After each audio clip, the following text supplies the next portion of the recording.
మంత్రి పదవి కంటే పీసీసీ పదవిలోనే మజా. రేవంత్ రెడ్డి నికార్సైన కాంగ్రెస్ నేత బండి సంజయ్ కొడుకుని తప్పించాల్సిన అవసరం మాకు లేదు.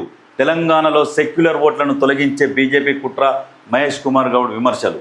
అయితే సెక్యులర్ ఓట్లు ఉంటాయి. సెక్యులర్ ఓట్లు అంటే మతము, ఈ మతము ఆ మతం అని పట్టుకొని ఏలాడరు. ఇక్కడ సుప్రీంకోర్టు కూడా చెప్పింది ఏమని, గుడికి వెళ్తేనే హిందువు కాదు, మనసులో భక్తి ఉండాలి, హిందూ మతం జీవన విధానం. ప్రతి ఆచారాన్ని కోర్టుకు తీసుకొచ్చి ప్రశ్నిస్తే మతాల ఉనికికే ప్రమాదం. వందలాది పిటిషన్లతో హిందూ వ్యవస్థ విచ్ఛిన్నమవుతుంది. సుప్రీంకోర్టు కీలక వ్యాఖ్యలు. ఎస్, ఇది కరెక్టే. మతం ఉండాలి, మనసులో ఉండాలి.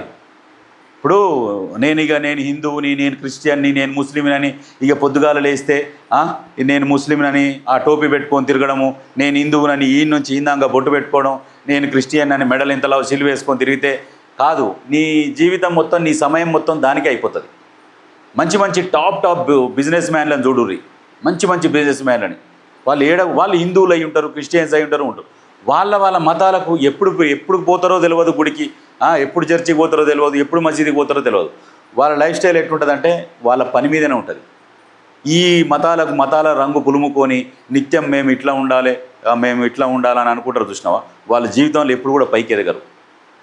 వాళ్ళ జీవితంలో సమయం మొత్తం దానికే పోతుంది. పొద్దుగాలు ఏమైనా మన మైండ్లో అదే ఉంటుంది. ఇలా స్నానం చేయాలి, నేను బొట్టు పెట్టుకోవాలి, బయటికి వెళ్ళాలి, జై అని కూడా తిరగాలని వాడు అదే మైఫిల్ ఉంటాడు. కనుక వారి వేరే మైఫిల్ ఉండదు. అది ఉంటుంది. ఏదైనా పని ఉండే పని లైట్గా పని ఉంటాయి. ఎక్కువ సీరియస్గా చేయరు, ఇంట్రెస్ట్గా పోరు ముందరికి. అటువంటి వాళ్ళకి ఆలోచన ఏంటంటే దాని చుట్టే తిప్పుతుంటుంది. ఇప్పుడు ముస్లిం కూడా కొంతమంది ఉంటారు, ఇంకా మేము ముస్లింలను ప్రపంచానికి తెలవాలి, ప్రతి దగ్గర టోపీ పెట్టుకొని ఎక్కువ అదే మైఫిల్లో తిరుగుతుంటారు. క్రిస్టియన్స్ కూడా ఇటువంటి వాళ్ళు జీవితంలో ఎదగరు. ఉండాలి, ఎవరి మతానికి ఇచ్చే విలువ వాళ్ళు ఇచ్చుకోవాలి, గౌరవించుకోవాలి, భక్తి ఉండాలి, మనసులో ఉండాలి. నువ్వు చేయాలనుకున్నప్పుడు చెయ్యి, పూజలు చెయ్యి, నమాజ్ చెయ్యి, ప్రార్థన చేసుకో, అది మనసులో ఉండాలి. ఏదో సమయం ఇవ్వాలి, కొంత సమయం ఇవ్వాలి. నీకు మనసుకు తృప్తి అనిపించినప్పుడు కొంత సమయం ఇవ్వి. ప్రతిరోజు నేను అదే పట్టుకొని పాకులాడుతా, దాన్నే ఒక ఉద్యమంలా కాదు. ఫస్ట్ నీ జీవితం ఎట్లా గడుస్తున్నది, నువ్వేం పని చేస్తే బాగుపడతావు, ఆ పనిలో ఇంట్రెస్ట్ పెట్టు. ఈ పని కంటే ఇక్కడ ఎంతైతే సమయం కేటాయిస్తావో ఈ సమయాన్ని నువ్వు పని చేసే దాని మీద పెడితే ఆ పనే నీకు దేవుళ్ళలాగా అయిపోతాడు. అది అన్నం పెడుతుంది. నువ్వు చేసే పనిని గౌరవించుకుంటూ, రెస్పెక్ట్ ఇచ్చుకుంటూ పని చేస్తే అది అన్నం పెడుతుంది. నువ్వు పనిని అక్కడ పెట్టేసి నా ధర్మము, నా ముఖ్యము, ఇదే అదే అని చెప్పేసి కొట్లాడకపోతాము, ఇట్లా జరిగిందంట, ఆడ ఇట్లా జరిగిందంట నూరుకులాడినావు అనుకో, నీదే ఎండుతుంది, మిడ్డెంతుంది. అందుకనే మనం చేసే పనిని, అది ఎంత పనైనా కావచ్చు, చిన్నది కావచ్చు, పెద్దది కావచ్చు, ఆ పనికి రెస్పెక్ట్ ఇచ్చుకుంటూ పని చేసుకుంటూ పోతే భవిష్యత్తులో బాగుపడతాం. కానీ సుప్రీంకోర్టు కూడా చెప్పింది, అత్యున్నత న్యాయస్థానం ఇటువంటి బాగుపడ అంటే ఇట్లా కుల్లాగా ఓపెన్గా చెప్పరు. వాళ్ళు చెప్పేసిరు, ప్రతిది ఆ కోణంలో చూసుకుంటూ పోవద్దని క్లియర్గా. అయితే ఇంకొకటి ఏంటంటే ఇక్కడ సరే అదొకటి వచ్చేసింది. మంత్రి పదవి కంటే పీసీసీ పదవిలోనే మజా. రేవంత్ రెడ్డి నికార్సైన కాంగ్రెస్ నేత. ఓకే, బండి కొడుకుని తప్పించాల్సిన అవసరం మాకు లేదు. సరే, ఇక్కడ ఈయననే బండి సంజయ్ కొడుకు, బండి భగీరథ్. ఈయనను తప్పించాల్సిన అవసరం కాంగ్రెస్ పార్టీకి ఏముంటుందో ఒకసారి ఆలోచన చేయండి. ఏం అవసరం? వాళ్ళు బీజేపీ, ఇప్పుడు కేంద్రంలో ప్రధాన ప్రతిపక్షం కాంగ్రెస్ పార్టీ. కాంగ్రెస్కు బీజేపీకి అసలే పడదు.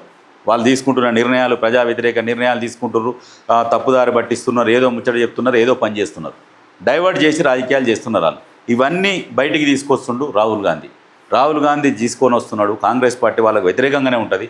అటువంటి టైంలో బీజేపీ వాళ్ళని కాపాడుతున్నారు అని చెప్పేసి చెప్తున్నారు, ప్రచారం చేస్తున్నారు. నిజంగా కనీసం కొంచెమన్నా సిగ్గు ఏదన్నా ఉండాలి ఆ మాట మాట్లాడుతుంది.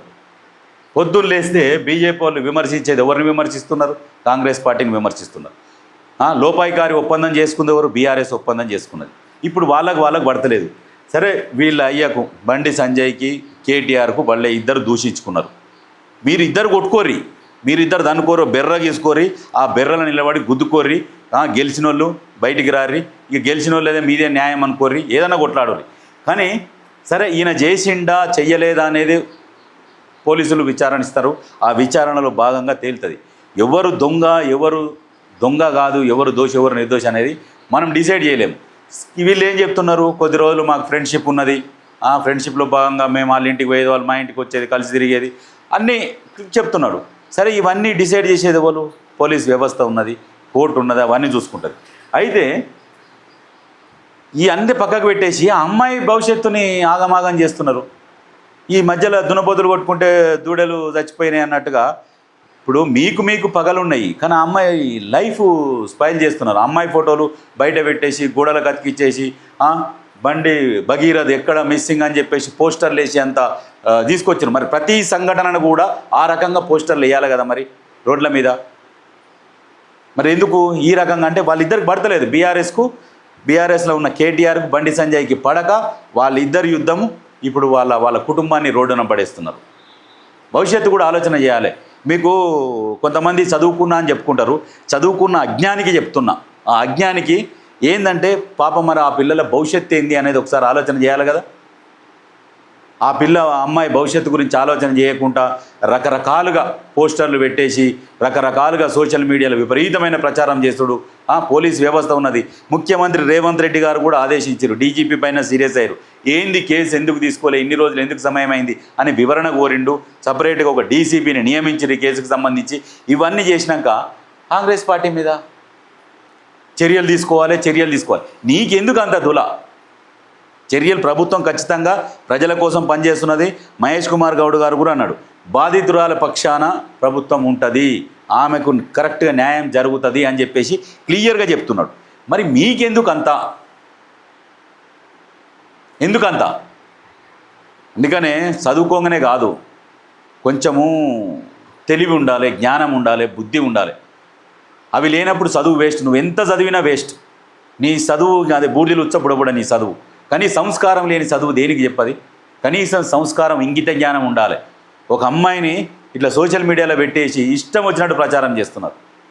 సరే మీకినకు ఉన్నది, సరే మోపిల్లగాడు ఇట్లా చేసిండని అన్నారు, ఆల్రెడీ బయట పెట్టిరు, ఇక రుద్దుకోరి, ఫోటోలు రుద్దుకోరి, ఈయన పెట్టుకోరి, మీరు కొట్టుకోరి, మీరు బహిరంగంగా విమర్శించుకోరి, ఏదైనా చేసుకోరు. కానీ ఒక కుటుంబాన్ని మాత్రం బయట వేయకురి. ఆ చదువుకున్న అజ్ఞానికి, ఆ చదువుకున్న మూర్ఖునికి చెప్తున్నా, మీ సోషల్ మీడియా హ్యాండిల్లల్లో ఏవైతే ప్రచారం చేపిస్తున్నారో ఆ అమ్మాయి ఫోటో లేకుండా ప్రచారం చేసుకోరు. ఫలానా అని చెప్పేసి వాళ్ళ ఇంటి అడ్రస్తో సహా, వాళ్ళ నాన్న, వాళ్ళ పేరెంట్స్ పేర్లతో సహా చెప్పుకుంటా సోషల్ మీడియాలో ప్రచారం చేస్తున్నారు. ఆ ప్రచారం వద్దు. రేపు భవిష్యత్తు ఉన్నది వాళ్ళ అమ్మాయికి, ఆ భవిష్యత్తును కూడా ఖరాబ్ చేస్తున్నారు. మొత్తం ఖరాబ్ అయిపోయింది ఆల్రెడీ. మొత్తం ప్రచారం చేస్తున్నారు. చదువుకున్న మూర్ఖునికి, సంస్కారం లేని మూర్ఖునికి చెప్తున్నా, అటువంటి పనులు చేపియకు. మీ హయాంలా ఎంతోమంది అయ్యారు, మరి అప్పుడు ఇట్లనే చేసిరా? చెయ్యలే. ముఖ్యమంత్రి రేవంత్ రెడ్డి గారు ఏం చెప్పారు? అందరికీ ఒకే న్యాయం ఉంటుంది, మేము పెద్ద రాజకీయ నాయకులము, మేము పెద్ద సినిమా ఇండస్ట్రీలు ఉన్నాము. ఉదాహరణకు చూసిరుగా సినిమా ఇండస్ట్రీ గురించి.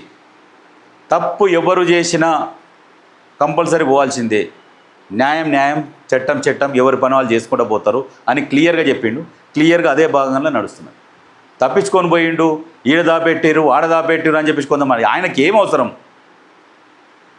వాళ్ళ చుట్టమా, లేకుంటే ఆయన బండి సంజయ్ ఏమన్నా కాంగ్రెస్ నుంచి గెలిచిన ఆయన, కాంగ్రెస్తో ఆయనకి ఏమైనా సంబంధాలు ఉన్నాయా? ఇటు వ్యతిరేక ప్రచారాలు సరే మీరు అనురి, సరే ముఖ్యమంత్రి గారిని విమర్శిస్తారా, విమర్శించుకోరు. కానీ మరి అమ్మాయి కుటుంబాన్ని మాత్రం రోడ్డు మీదకి లాగకూరు. వాళ్ళ ఇంటి అడ్రస్తో సహా చెప్పి మళ్ళీ ఈ మీడియా వాళ్ళు అందరూ ఆడికి పోయి ఏం జరిగింది మాట్లాడతారా, ఇది చేస్తారా, అది చేస్తారా, ఇవన్నీ చేయకూరి. సరే ప్రభుత్వం మీద అన్నారు, పనుల విషయంలో ప్రభుత్వాన్ని ప్రశ్నించుర్రి, ఇది చేయాలి, సలహాలు సూచనలు ఇది చేసుకుంటూ పోరు. కానీ ఎంతసేపటికి మీకు పంచాయతీ పెట్టుకొని ప్రభుత్వం ఏం చేస్తుంది, ప్రభుత్వం చేసేది చేస్తుంది.